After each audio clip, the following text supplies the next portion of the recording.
Hola, ¿cómo están? Muy buenas noches. Bienvenidos a 7.000 millones, el periodístico internacional de la televisión pública. Estamos en vivo por la pantalla de TNU cuando son las 20 horas en punto.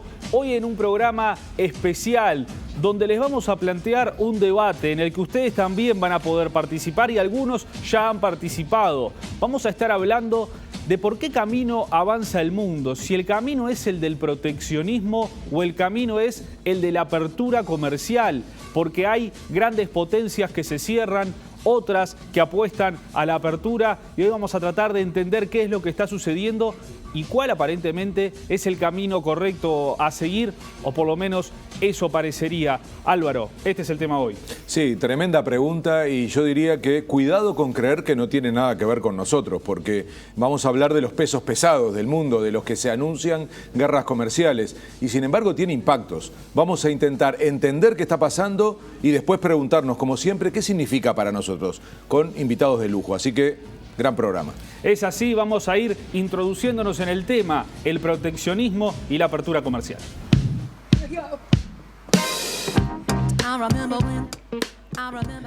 El proteccionismo es el desarrollo de una política económica para proteger los productos del propio país. De esta forma, se imponen limitaciones a la entrada de productos extranjeros similares o iguales mediante aranceles e impuestos a la importación. Así es como se encarecen los productos extranjeros, favoreciendo a la industria local. La política proteccionista ha conocido distintos periodos de auge y decadencia a lo largo de la historia. Las etapas más conocidas fueron la posterior a la Primera Guerra Mundial, que desencadenó la depresión de 1930. Después de ese shock económico, se implementaron políticas proteccionistas.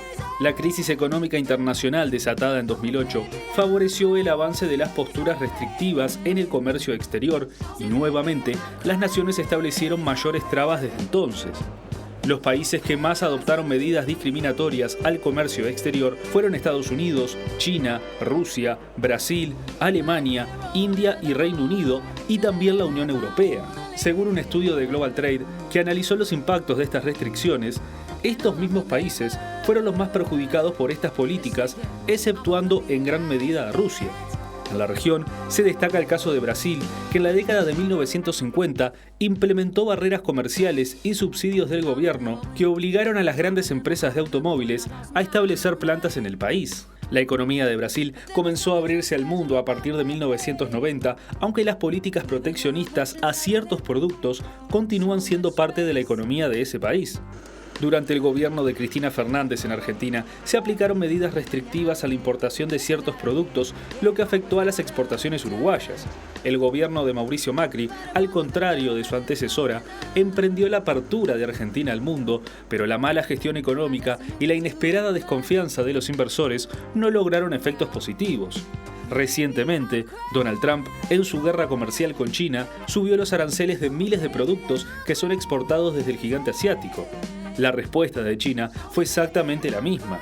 Aparentemente, esta estrategia en defensa de la industria del país norteamericano parece estar dando resultados en la tasa de desempleo, que en abril de 2019 se ubicó en 3,9%.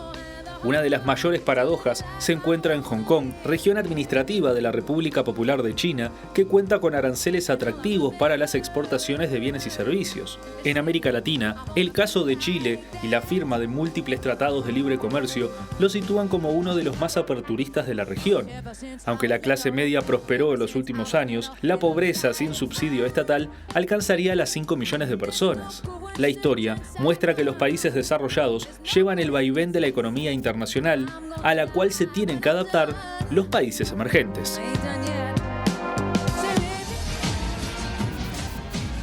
Les recordamos que ustedes pueden participar de este debate en 7.000 millones a través de nuestra cuenta de Twitter, @7mmillones. El debate es si el camino es el proteccionismo o la apertura comercial, y para hablar de este tema tenemos al economista Pablo Moya de la consultora Oikos. Bienvenido, Pablo, nuevamente a 7.000 millones. Muchas gracias por la invitación. Y al profesor docente del Comercio Internacional de la Facultad de Ciencias Sociales de UDELAR, Marcel Bayán. Bienvenido, Hola, Marcel. ¿qué tal? Buenas noches. Álvaro, ¿por dónde te parece empezar este debate sobre si el camino es el proteccionismo o la apertura comercial? Bueno, lo primero es que te hago cargo de la idea, así que te toca estar al mando de esta iniciativa de ser un programa un poco más interactivo. A mí me toca provocar un poco y empiezo con eso, ¿no? Decía Enrique Iglesias hace poco que esta no parece ser una época de cambio, sino un cambio de época. Y que genera esa sensación de algo muy profundo que está pasando. Y lo primero que queremos conversar con ustedes es entender un poco lo que está pasando. Ya tendremos tiempo en el segundo bloque de mirar un poco cómo nos impacta, qué podemos hacer. Pero yo creo que es tan importante en este momento tratar de entender las claves de lo que está pasando, porque en el informe recién se presentaba, ¿no?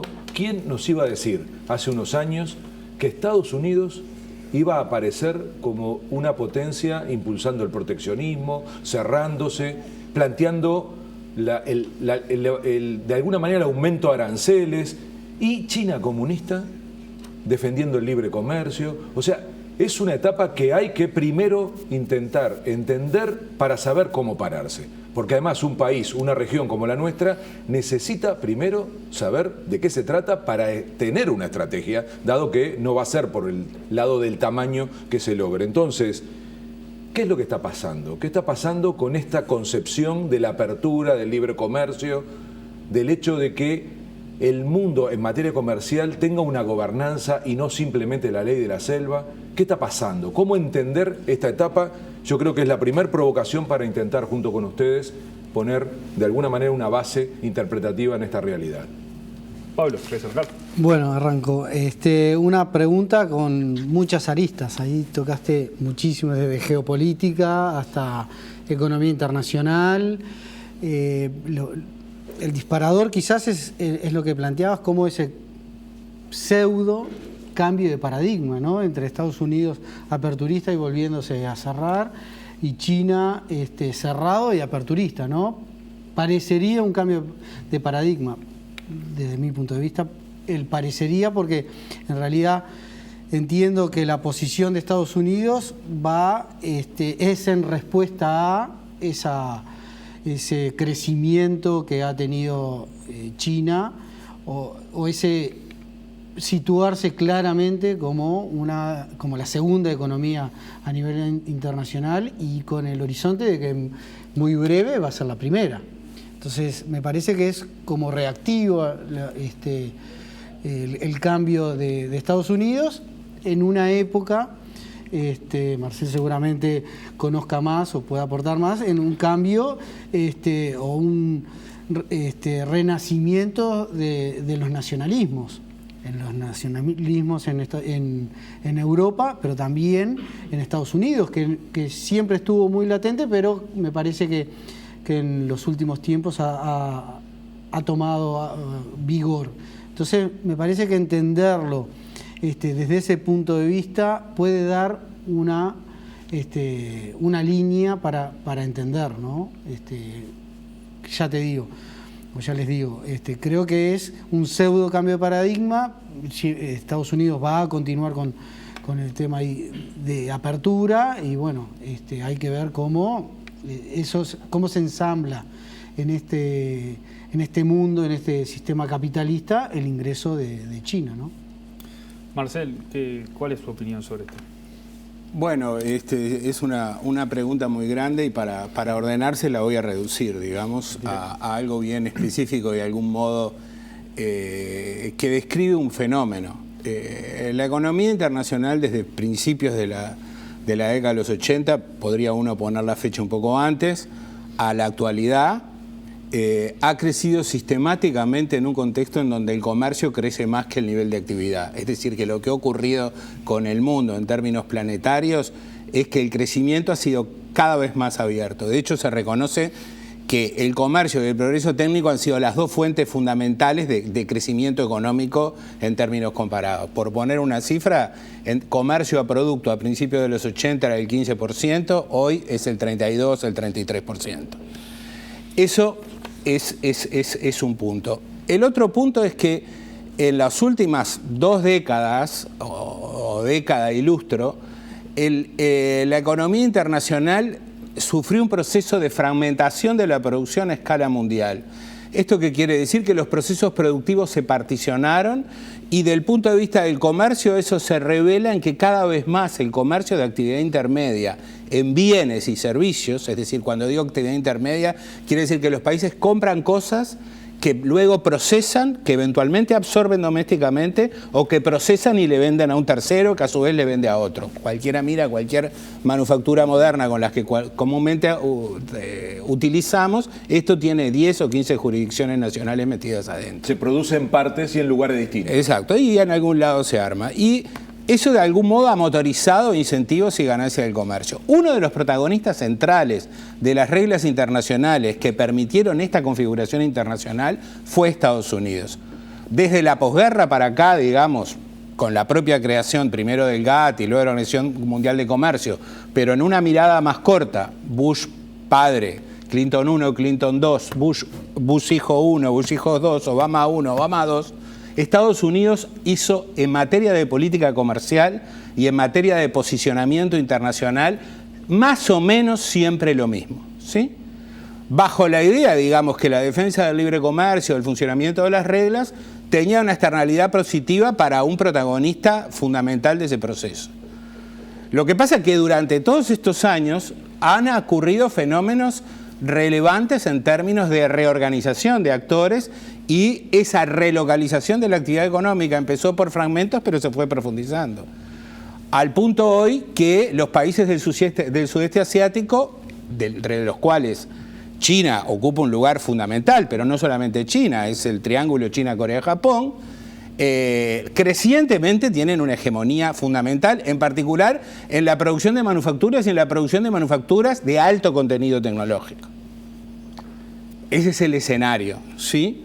Y sobre ese escenario hubo un cambio de gobierno en Estados Unidos que de eso yo creo que entiendo ha sido disruptivo para la economía internacional, porque lo que ha hecho Trump, y ahí está el tema, digamos, disparador de esto que le llamamos guerra comercial, es esencialmente patear la mesa, digamos. Vos has llamado matón de barrio, el que viene... Bueno, en términos periodísticos... El matón, digamos, el que amenaza. Sí, en términos más técnicos uno diría que ha aplicado una modalidad de unilateralismo agresivo, digamos, de tomar medidas sin importar lo que haga el otro, si describimos, no sé si quieren que describa brevemente los 4 ejes de lo que se ha llamado como guerra comercial, porque es bastante informativo, ¿no?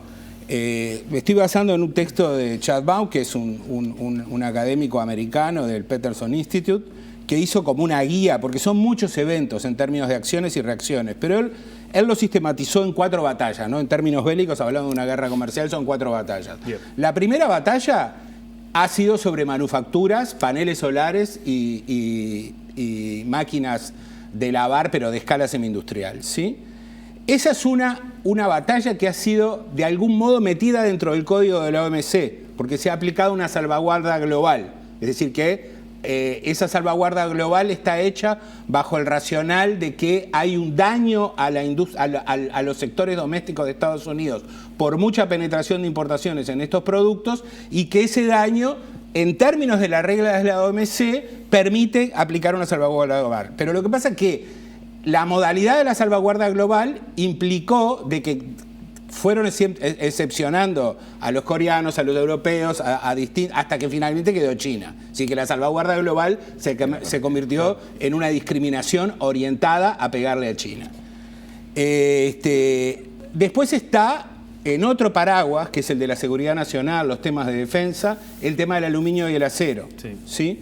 Y esto tuvo un devenir parecido, ¿no? Empezó en términos generales y después fue relato con Canadá y México, al estilo mucho de Trump, ¿no? De anunciar una cosa exagerada, decir en Twitter esto y después en la mesa de negociación ir a algo mucho más moderado. Lo mismo, pero no con China, ¿sí? Todas estas cosas China las respondió. Primero de manera relativamente quirúrgica, no tanto en efectos proteccionistas globales, sino yendo al apoyo doméstico que Trump tiene dentro de Estados Unidos y pegándole a ciertos sectores agrícolas particulares con medidas quirúrgicas, digamos, de economía política fina, como para desestabilizarle la interna. La tercera batalla, y esta yo creo que es la más compleja y es el escenario de ahora de mayo, de las que están ocurriendo ahora, y que se sale un poco del esquema, digamos, de libre de texto de lo que tenemos de guerra comercial, que si quieren después menciono algo respecto a eso, es la que tiene que ver con los temas tecnológicos y los temas de propiedad intelectual. Y la guerra, digamos, que ahora se ha manifestado con justamente, yo tengo un Huawei, sin hacer propaganda, que el primer día dije, Google no me anda. Pero está bueno porque ahí tenemos los efectos concretos, ¿no? Claro, para no sí, creer. sí. Bueno, en este caso, de nuevo, el tema acá es propiedad intelectual. Acá hay como un revival de algo que Estados Unidos siempre ha hecho, ¿no? Digo, todos los países que relocalizan inversiones y que reciben de otros lados hacen ingeniería inversa, ¿no? Y la ingeniería inversa, de algún modo, es erosión de la propiedad intelectual y desde otro punto de vista le decimos catch-up tecnológico o manera de hacer una actualización tecnológica y convertirse en un instrumento de desarrollo. Es lo que hicieron Corea y Japón. China hizo exactamente lo mismo, ¿no? Exacto. Es decir, y en rigor, Estados Unidos ahora se puede lamentar de que le copiaron, porque copiar ya le copiaron, no es que le siguen copiando, porque China no paró.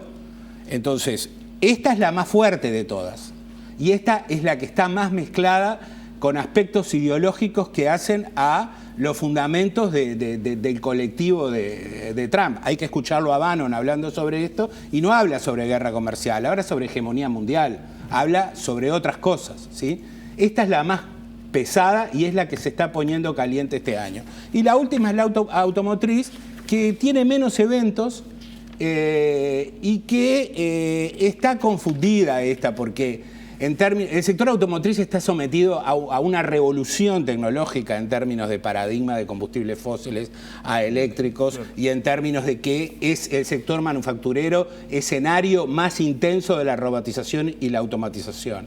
Y el onshoring, digamos, que es lo contrario de la fragmentación, el volver a producir doméstico adentro de los países centrales, en Estados Unidos y en otros países europeos se está dando, pero no por cosas que no tienen nada que ver con la política comercial y la protección, sino que tienen que ver con el cambio tecnológico y el progreso técnico. La forma de producir, otra vez. Claro, la forma de producir, porque antes vos fragmentabas, porque fragmentabas un proceso productivo, intensivo en mano de obra, bla, bla. Ahora ya lo hiciste tan intensivo en capital, está tan robotizado que no tenés incentivos a fragmentarlo.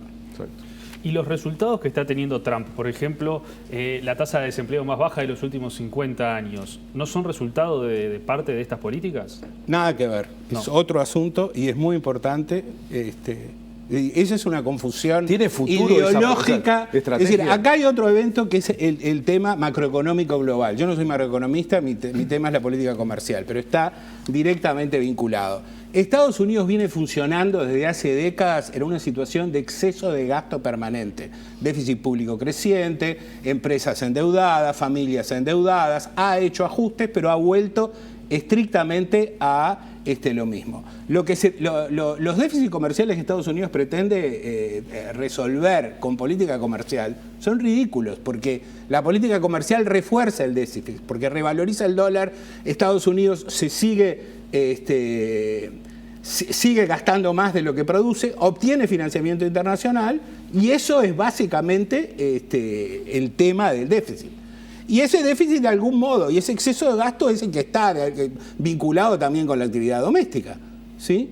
No tiene que ver esto, porque Estados Unidos con estas medidas está perdiendo empleo, no ganando, porque los empleos que está ganando a los sectores que están protegiendo, los que está perdiendo en los sectores exportadores, son un factor de 10 o 15 de los otros. Esto está bastante medido.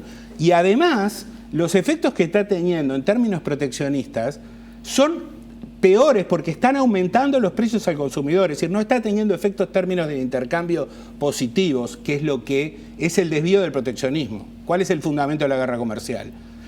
El mundo se estructuró para cooperar en términos comerciales. El fundamento de la guerra comercial es que paga desviarse. Dado que todo el mundo está abierto, el que se desvía y se protege gana. y siendo grande, ¿no? ¿Por qué gana? Porque logra abaratar los bienes que compra y encarecer los que vende. Es decir, tiene un efecto de término de intercambio positivo. Ese es el efecto del país grande. Las medidas que se han hecho en el 2018 y 2019 sobre estos eventos, lo que documentan, este es un tema empírico, es que no es lo que está pasando. Porque los chinos tienen otros mercados. Es decir, Estados Unidos está actuando como una economía pequeña, no logra afectar los precios internacionales con sus medidas proteccionistas y por lo tanto no está sacando nada favorable para sí misma. Al contrario, lo que está haciendo es encareciendo las cadenas de producción en términos productivos, deteriorando la protección de sectores y encareciendo los bienes de consumo finales que está protegiendo. Pablo, ¿vos qué opinás sobre esto que decía Marcelo?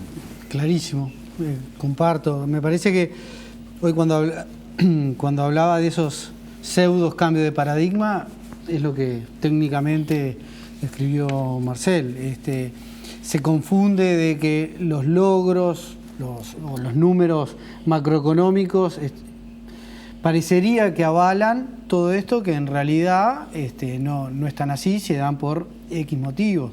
En realidad, Estados Unidos, si bien tiene controlado el tema de la inflación, tiene otros aspectos, el por qué están jugando en mantenerlo a raya, o por lo menos dentro de lo que tiene, y por eso también se ha demorado la anunciada suba de la tasa de interés en Estados Unidos y temas más monetarios que no quiero entrar porque no es el tema que nos convoca, pero en realidad uno presenta algunos resultados o se presenta resultados que parecen favorables. Estados Unidos creciendo a tasa por arriba del 3% interanual, entonces dice, bueno, esto es respuesta a... No, se da bajo ciertas lógicas, pero no es respuesta a estos pseudos incentivos, porque en realidad lo que está haciendo es desincentivando, no está mejorando los términos de intercambio como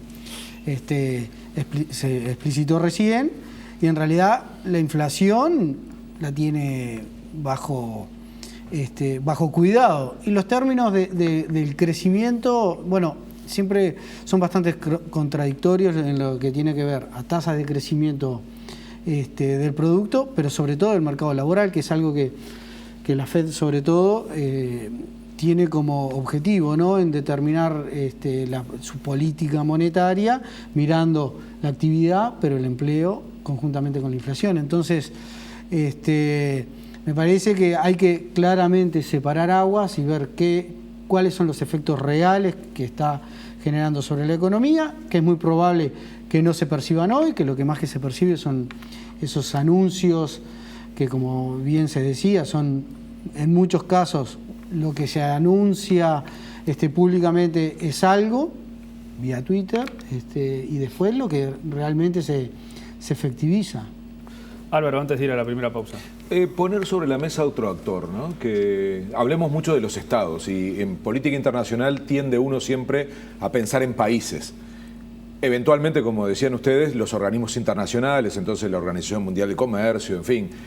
Hay otro actor, que son las empresas transnacionales, en donde uno le cuesta imaginar que Estados Unidos esté perdiendo, cuando empieza a ver la potencia de alguna de esas empresas, los nombres de los que la lideran, los 1000 millonarios, como se dice ahora, incluso cuando uno percibe la presión de esas empresas en relación al gobierno norteamericano, o cómo se posicionan políticamente, ¿no?, en el debate que hubo previo a las elecciones, los medios de comunicación. Es decir, hay como una gran contradicción en esa sociedad que Marcel en un artículo hablaba como de una potencia en decadencia, ¿no?, en relación a Estados Unidos, y un poco esta interpretación de ustedes está demostrando, ¿no?, a un país que, en vez de posicionarse como con una visión estadística, de generar un paradigma, está como en retroceso. Pero, ¿cuál es el papel de las empresas transnacionales? Y en este caso, de las empresas transnacionales norteamericanas, que además tienen una especialización muy importante en materia tecnológica, que parece ser lo que hoy da vanguardia a la disputa comercial y económica. Entonces, ¿qué pasa ahí entre lo que supuestamente representa un personaje como Trump, un millonario devenido en político, y la representación de los empresarios norteamericanos en el mundo? ¿Cómo interpretar esa esa aparente contradicción. Vamos a ir a una breve pausa y a la vuelta le contestan a este planteo de Álvaro. ¿Les parece? Muy bien. Ya volvemos.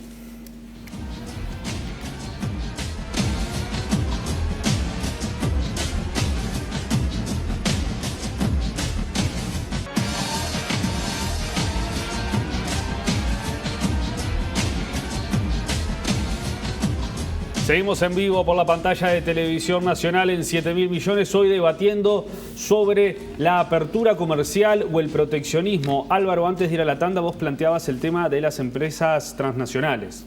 Sí, son un actor absolutamente central hoy en la economía mundial y muchas pertenecen a esta potencia que acabamos de describir como una potencia que está en problemas, ¿no? Que está reaccionando a la defensiva en esta nueva, de alguna manera, correlación de fuerza. Entonces, ¿qué pasa con sus actores fundamentales? Porque si no se dice que se protege al pueblo norteamericano como si las empresas norteamericanas no fueran parte de este juego y no fueran extremadamente exitosas, incluso en esa forma, como decía Marcel, de cambiar la estructura productiva y haber buscado en algunas partes del mundo, entre otros el sudeste asiático, mejores condiciones de competitividad. Entonces, son grandes ganadores de esta apertura comercial. Entonces es un poco contradictorio ese relato en Estados Unidos, pero quería, bueno, conversar con ustedes un poco cómo se puede explicar ese fenómeno que parece contradictorio de grandes jugadores empresariales norteamericanos, ganadores de este juego de la apertura, y al mismo tiempo su gobierno cerrando la economía y haciendo un discurso en contra de esa lógica. Estamos hablando de actores que tienen una gran capacidad de lobby político, por supuesto económico, pero también político en relación a los gobiernos. Entonces, ¿cómo explicar esto? Bueno, en el corte hablábamos un poco que no hay que olvidar, si bien Trump no es representativo, pero no engloba todo el pensamiento del empresariado, quizás sí digo, es representativo de alguna concepción de los empresarios estadounidenses que tú bien comentabas, ¿no? En la búsqueda de esas mejoras de productividad en esa apertura, pero hasta el momento en que no les empieza a afectar directamente el crecimiento de un competidor en muchas áreas. Marcel describía claramente cómo el tema de tecnológico, que uno, y ahí yendo a casos más concretos, cómo empieza a pelear. Entonces, pensar que el empresariado tecnológico no está apoyando las medidas para detener el crecimiento de las tecnologías de China, bueno, es pecar de ingenuidad. Entonces, parece contradictorio, pero en realidad está dentro de una lógica de: a mí me sirve la apertura, o mejor dicho, la apertura es buena mientras a mí me sirva. Me parece que en esa lógica hay que entender el juego geopolítico de Trump. Bueno, yo creo que sí que hay una suerte de contradicción con ese conjunto de intereses, digamos, globalizadores de Estados Unidos, que también fueron partícipes de los beneficios. Cuando uno mira en China y mira, por ejemplo, salgamos del Huawei y pasamos a la manzanita, al principio de todo, esos celulares hechos en China que valían, no sé, 500, 600 dólares, el valor agregado chino era $8. Es decir, que los chinos empezaron haciendo celulares, cosiéndolo como cosen una camisa, de algún modo. Es decir, lo que pasa es que eso tuvo dinámica, ¿no? Y durante mucho tiempo parte de las ganancias del comercio chino fueron apropiadas por jugadores globales del sudeste asiático, Europa y Estados Unidos mismo, proveyendo insumos, localizando inversión extranjera directa ahí.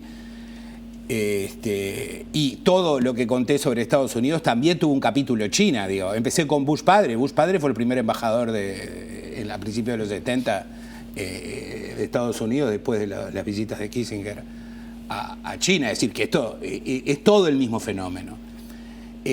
Ahora, en las democracias, los políticos que ganan son los que conquistan la opinión pública.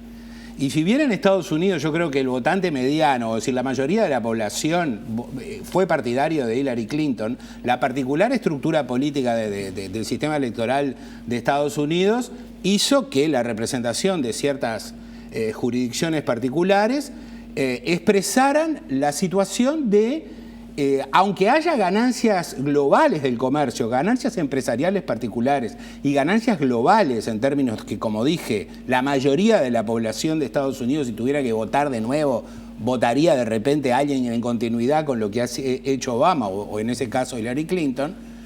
Sin embargo, ganó Trump porque representó otro pedazo, porque estos efectos de cambios tan acelerados en el comercio, pero en el progreso técnico, en el cambio tecnológico, hizo que en Estados Unidos, como en muchas economías desarrolladas, el premio a la calificación o la desigualdad salarial, la razón entre la remuneración de un trabajador calificado o con niveles de calificación alta y baja calificación, se despegara enormemente.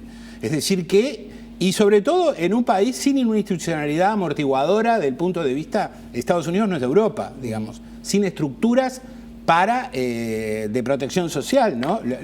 Y esto tiene que ver mucho con el tema de la apertura, ¿no? Los países que han tenido progresos en la apertura comercial de manera más permanente también son países muy expuestos, más cuando son pequeños. Y la única manera de sostener eso es sostenerlo amortiguando, ¿no? Protegiendo para no que los que puestos pierdan no se enfrenten. Protegiendo no los puestos de trabajo, sino los trabajadores, ¿sí? Porque hay que tener la capacidad, digamos, de la flexibilización y de la relocalización y del cambio frente a las reacciones. Y esto Estados Unidos no lo tenía. Entonces, definitivamente hay atrás un fenómeno de desigualdad, de no beneficio, de que muchos se beneficiaron, asociado con temas identitarios, no todos los temas. Explicar los fenómenos globales de los nacionalismos hoy es otra cosa mucho más compleja y hay que poner otras dimensiones en donde quizás los que tienen más cosas para decir son los cientistas políticos que los economistas hoy, ¿no? Vamos a compartir la opinión de la gente sobre este tema, como por ejemplo John Olivera, que nos dice: apertura comercial, el capitalismo es la salida económica para países como Uruguay, abren fuentes laborales, ya que empresas inversionistas vendrán a facturar la gran materia prima uruguaya. Pero salimos a la calle también a consultar si el camino era el proteccionismo o la apertura comercial, y esto nos decían ustedes. Que se abra el mundo. ¿Por qué te parece eso? Porque hay más posibilidades. Que se abra el mundo. ¿Por qué? Porque si no, va a ser siempre de los mismos la economía. Y capaz que es mejor abrirse, ¿no? Y creo que el proteccionismo nos lleva mucho. Yo creo que abiertos al mundo es mejor. Digo, ¿no? Que haya fluidez. No, que no haya proteccionismo, que se abra nomás. Yo creo que es algo mitad y mitad, según. Pues mucho proteccionismo, te cerrás y después, si te abrís muy al mundo, te puede pasar como el que no tenés mucha industria ni nada y vamos ahí. Entonces es algo mixto. Proteccionista. ¿Por qué? Porque creo que es lo mejor para los pueblos. Parece que haya leyes que protejan la economía del país. Protegerla en el sentido de que tampoco nos vengan de todos lados, proteger nuestro trabajo, todo. No, hay que proteger, pero con criterio, ¿no? Hay que saber bien lo que hay para vender y lo que tenemos para nosotros. Y podemos tener precios bajos para nosotros y un poco más elevados para la gente de afuera. Bueno, y ahí la gente nos hablaba de una postura más de apertura comercial, pero luego se veía el proteccionismo como eso, ¿no? Proteger al trabajador, proteger lo nuestro. Y algunos ejemplos tiro sobre la mesa. Argentina con Mauricio Macri, que anunció la reapertura de Argentina al mundo, reubicar a la Argentina, y la semana pasada anunció un aumento de 0,5% a 2,5% de la tasa de estadísticas para las importaciones hasta el 31 de diciembre, obligado por la situación económica que tiene ese país. El Tratado de Libre Comercio con la Unión Europea y el Mercosur, que se viene negociando hace más de 20 años y no se logra concretar, que ahora el ministro de Relaciones Exteriores, Rodolfo Noboa, dijo que se podría concretar antes de fin de año junto a un tratado con Canadá, pero que también esto provoca que del otro lado los productores agropecuarios de Francia se le planten a la Unión Europea sobre este tratado, porque dice que competirían en desventaja, por ejemplo, con Argentina y con Brasil, por exigencias medioambientales, por ejemplo. Chile, que es un país donde la política de Estado ha sido firmar tratados de libre comercio, por primera vez se está debatiendo en el Parlamento si se aprueba o no se aprueba un tratado de libre comercio. Entonces, parece que ese es el camino, pero se le están haciendo muchos cuestionamientos también ahora a la apertura comercial en base a estos ejemplos, ¿no? No sé qué opinan ustedes. Lo que pasa es que volvemos al inicio sobre el efecto que genera apertura, está claro, o por lo menos para una gran parte de la academia, está claro los perjuicios que genera el proteccionismo. Yo creo que está muy claro y la evidencia empírica así lo demuestra. Ahora, que el aperturismo o países que están más abiertos no generan esos beneficios económicos, o más que beneficios económicos, de desarrollo económico en distintos países y en distintos ciclos de su periodo, de su historia. Ese es otro tema. Dabas cuenta de muchos países y dabas cuenta de la opinión de Uruguay. Entonces, está claro que es distinta el efecto que puede tener apertura o proteccionismo en Uruguay, un país pequeño, muy abierto al mundo, con un sistema, con una industria en franca decadencia, con un sistema industrial que es muy básico, en el caso de Argentina, durante décadas y décadas basado en un crecimiento en base a la fuerza industrial. Y dabas datos de Chile, que tiene un aperturismo, pero basado en una desigualdad social que no es de la década ni de los 90 ni de los 80, es de la década de los 50, de los 60. Entonces, por supuesto que es muy cómodo, es muy fácil comparar soluciones o modelos para distintos países, desconociendo las realidades económicas y sociales y mismo los vínculos o las gobernanzas que existen en cada país, o mejor, en cada región. No es lo mismo el planteo que pueden hacer los productores franceses de los productores que pueden hacer en Uruguay. Claro. Con el caso del arroz, por decir que es un caso sumamente estudiado en ciencias sociales, en economía, las trabas que ha tenido en su desarrollo histórico por las trabas arancelarias que plantea un socio, entre comillas, como es Brasil. A ver, Marcel, te leo acá un mensaje que nos llega de un televidente, a ver cuál es tu respuesta. Nos dice: el mercado interno es lo que nos salvará y para eso es necesario proteger. FUNSA tenía 3.500 trabajadores hasta que el gobierno de Lacalle le quitó los aranceles a los neumáticos importados. Hoy hay 150 personas trabajando y con dificultad. Sí, son muchas preguntas de planos totalmente distintos, desde el sentido común de lo que se recogía en las encuestas que nos presentaron hasta esta pregunta específica. Yo creo que cuando nos preguntamos por el tema del empleo, podemos analizar el caso particular de un caso, ¿no? De un ejemplo, digamos, casi un contraejemplo.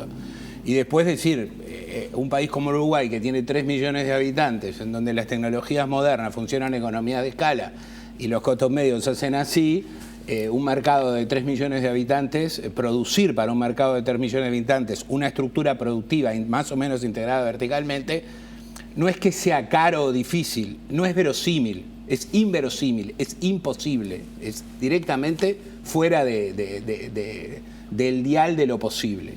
Yo creo que el sentido común nacional, la encuesta lo expresa y hay otras encuestas comparadas para varios países de América Latina, hay una reciente un trabajo del INTAL, muestra que en el Uruguay el sentido común de la gente, de la calle, contradice un poco ese sentido común.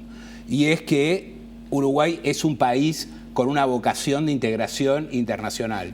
Me recuerdo el libro de Reyes Abadí, Pradera, Frontera y Puerto, ¿no? Uruguay es un poco eso, ¿no? Somos pradera porque tenemos recursos naturales aptos para la producción agroalimentaria y estamos especializados en eso y podemos producir materias primas y alimentos para una población muchísimo más grande que la nuestra. Eso orienta hacia la especialización. Somos puerto porque estamos en el nodo natural de la Cuenca del Plata. Hemos tenido especialización en servicios portuarios, pero nuestra especialización en servicios es nuestra especialización más moderna, más contemporánea que tenemos. Uruguay es un país exportador de servicios portuarios, obviamente exportador de servicios turísticos de manera clásica, pero exportador de servicios globales. Este es un fenómeno de 15 años para acá. Y eso genera trabajo. Si uno mira el empleo privado, directo e indirecto, asociado con la actividad exportadora, que es la que ha reformado y hay una revolución en la estructura productiva del Uruguay en relación a eso, es más de la mitad del empleo directo e indirecto creado por el sector exportador de bienes y servicios. Entonces, le sumás el empleo público, el empleo privado y otras cosas colaterales de no transables, actividad de no transables orientada al mercado doméstico, prácticamente que no hay, o solamente dedicada al mercado doméstico. ¿Por qué? Porque somos un mercado doméstico pequeño. Y déjenme decir una cosa más sobre Argentina y Brasil. Argentina, bueno, la política económica de Argentina, si uno la mira en décadas, es como un electrocardiograma, ¿no? Es decir, va para acá, vino para acá, pero la política va a apertura, después de tablita, cierre, es decir, es lo que ha sido. Pero en el resultado de los últimos 20 años, Argentina es una economía muy cerrada y lo sigue siendo con el gobierno de Macri. Y Brasil es la economía emergente más cerrada del planeta. Toda la onda esta es la más cerrada, es la más cerrada de todos. Son las dos potencias de nuestra región. Y claro, todo lo que ha ocurrido en la región con el Mercosur, es como un resultado indirecto de este evento. Y esas estructuras productivas de esas dos economías, que son nuestros vecinos y socios del Mercosur, son las que de algún modo están en los fundamentos primarios económicos fundamentales de las crisis en las que están insertas ambas. Y que con gobiernos que creyeron, que odiaron a los mercados, y con gobiernos que ahora los quieren, no pueden salir del enredo. Álvaro, sí, quiero reflexionar un poco al final sobre qué hacer, ¿no? Y un poco ya entramos en eso, de una manera un poco tocando esto del sentido común, pero mirando un poco el primer escenario que nos planteábamos, que es un escenario geopolítico, ¿no? ¿Cómo actuar en este mundo que tiende hacia una cierta pérdida del papel de los órganos multilaterales, algo que es absolutamente clave para un país como el nuestro, pero clave para el planeta? No es un problema egoísta de países chicos. Está clarísimo que los temas fundamentales del planeta se resuelven en conjunto o no se resuelven. Entonces, es un retroceso la lógica unilateral, en comercio, en política internacional, en la paz o en la guerra, en el medio ambiente. Es decir, los problemas del planeta se resuelven en conjunto o va a ser un gran drama. Marcel habla del efecto violento, de esta lógica de llamarle a la pelea comercial guerra, pero hay detrás la idea de convocar a enfrentarse y esto es un problema. Entonces, un país chico como Uruguay, ¿qué puede hacer? Claramente por tamaño, poco. Pero deberíamos tener la capacidad, como lo hicimos otras veces. En este país se creó la OMC, en lo que se llamó la Ronda Uruguay. En este país se crearon organismos que de alguna manera articularon intereses de economías, por ejemplo, dedicadas al comercio digamos, de materias primas y sobre todo de la carne, en fin. Hay capacidad. Uruguay participó hace poco en el Consejo de Seguridad de Naciones Unidas.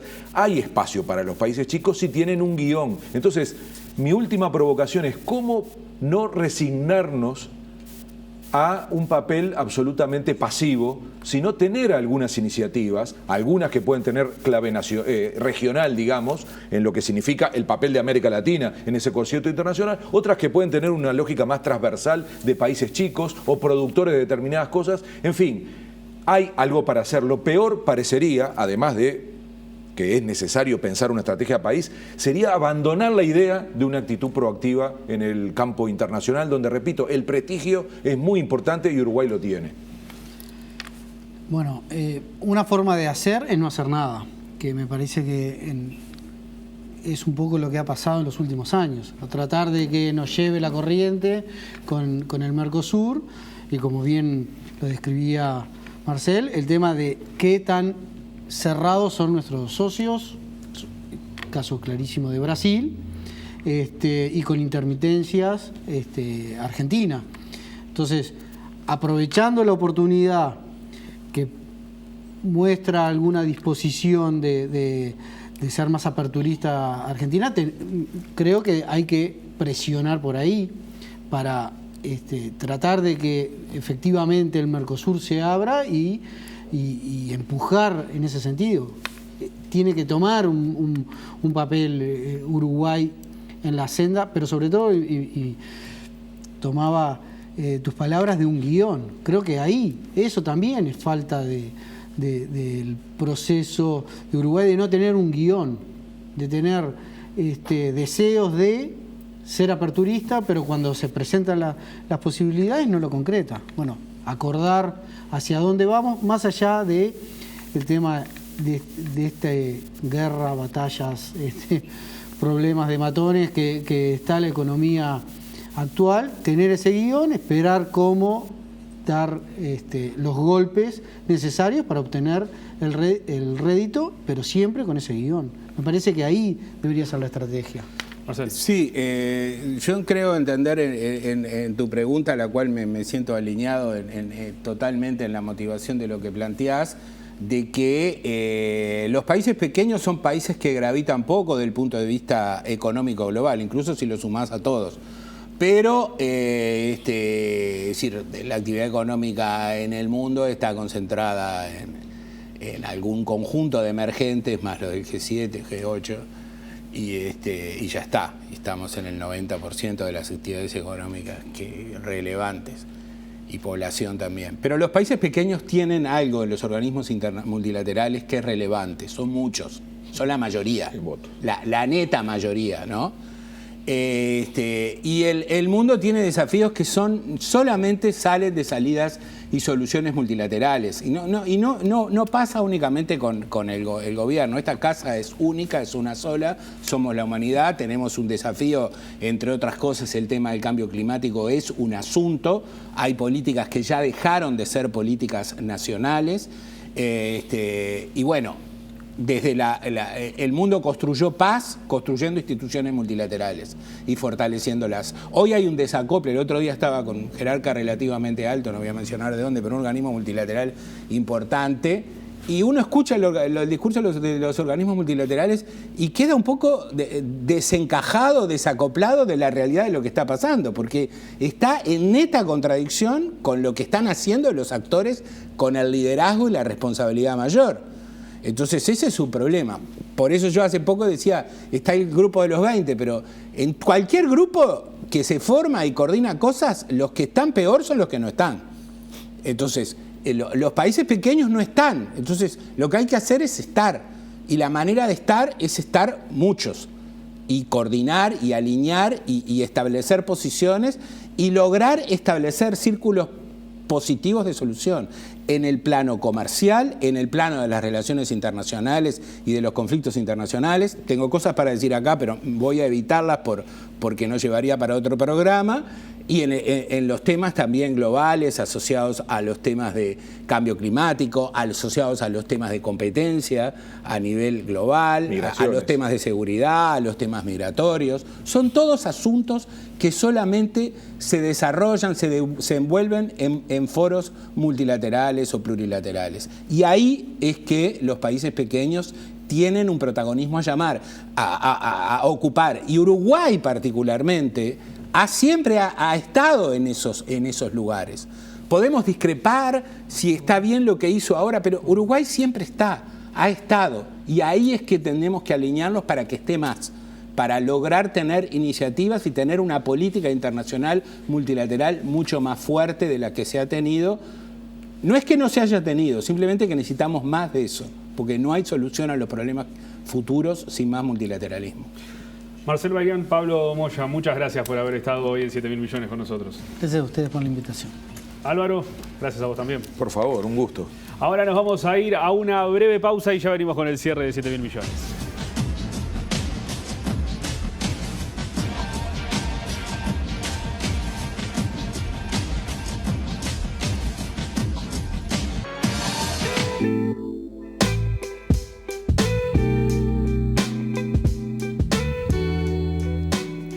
Llegamos al final de este programa de 7.000 millones, donde estuvimos debatiendo si el camino era el proteccionismo o la apertura comercial, una versión distinta de 7.000 millones que intentaremos traerles a menudo con estos debates en nuestra mesa.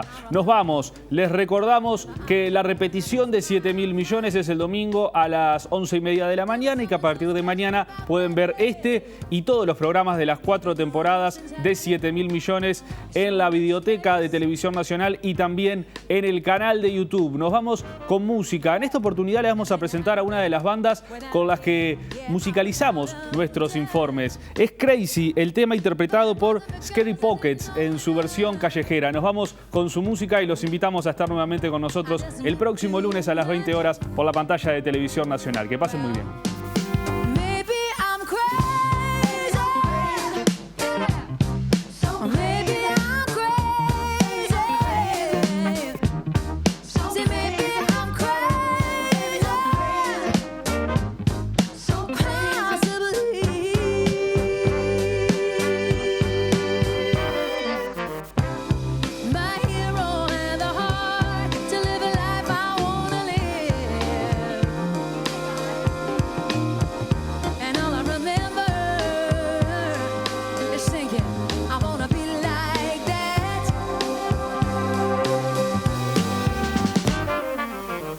Ever since I was little, it looked like fun. There's no coincidence, there's no coincidences.